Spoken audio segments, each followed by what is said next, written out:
Alright, for my Emulate and Emily project, I chose the poem There's No Frigate Like a Book. Oh, should probably make this normal size. There we go. There's no frigate like a book.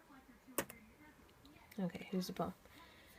There's no frigate like a book to take us lands away, nor any cursors like a page of prancing poetry. This traverse may the poorest take without oppressive toll. How frugal is the chariot that bears the human soul.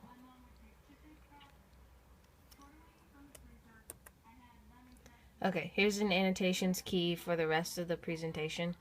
The orange words are the words that rhyme, the pink are the defined words, the underlined phrases are the literary elements, and the yellow are the important words that I will explain. Okay, for the first half of the poem. A frigate is a ship, like a book is a simile. A cursor is a horse, like a page is also a simile. Prancing poetry is personification because poetry doesn't prance. Away in poetry are slant rhymes. It's more like away in poetry. So that would rhyme, but it's like a slant rhyme. Anyway.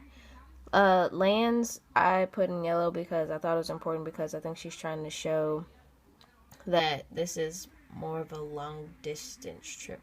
Or maybe not long distance, but like it's a longer trip than normal.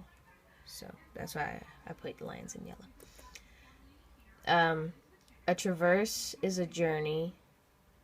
Frugal means cheap.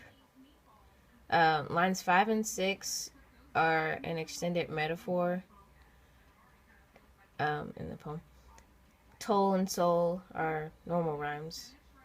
I put chariot in yellow because the lines 7 and 8 make me think that a chariot is more of the body because it bears the human soul in the poem. So I think it's that she's talking about the body in that line. Okay, conclusion. For my conclusion, I believe this poem is talking about imagination. Because it doesn't cost anything. Anyone can take it. Like it says in the poem, even the poorest people can take it. So, so it doesn't cost money, so anyone can take it. I also think the theme is more like exploration or transportation, because like a frigate, that'll transport you places. A horse, it'll transport you places. A chariot, it'll transport you places if you think of it in the literal sense. Or a chariot, like I thought of it, was the body, which, it carries your soul, I guess, for like your entire life. So that's what I got from the poem. Okay, here is my poem. There's no frigate like a book to carry us across the sea, or any fowl like an eagle sitting high in a whistling tree. Anyone can envisage. To ideate is to float in a beautiful hot air balloon with a remote. Okay, so for the first half of the poem, the first line is obviously the same as Emily's poem because that was required, and it obtains a simile. The second line, to carry us across the sea, is similar to Emily's second line, which was to take us lands away.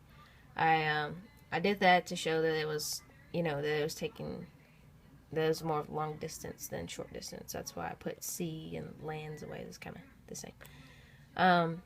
The fourth line, the third line has a simile in it, like an eagle. The fourth line has personification, just like Emily's poem. Sea and tree rhyme in the second and fourth line, and Emily's second and fourth line rhyme also. Yeah. The second half, to envisage and to ideate, those both mean to imagine, and like I said, I thought Emily's poem was talking about imagination, so that's why I put those words in there to show the similar, to bluntly say that this is about imagination. Yeah,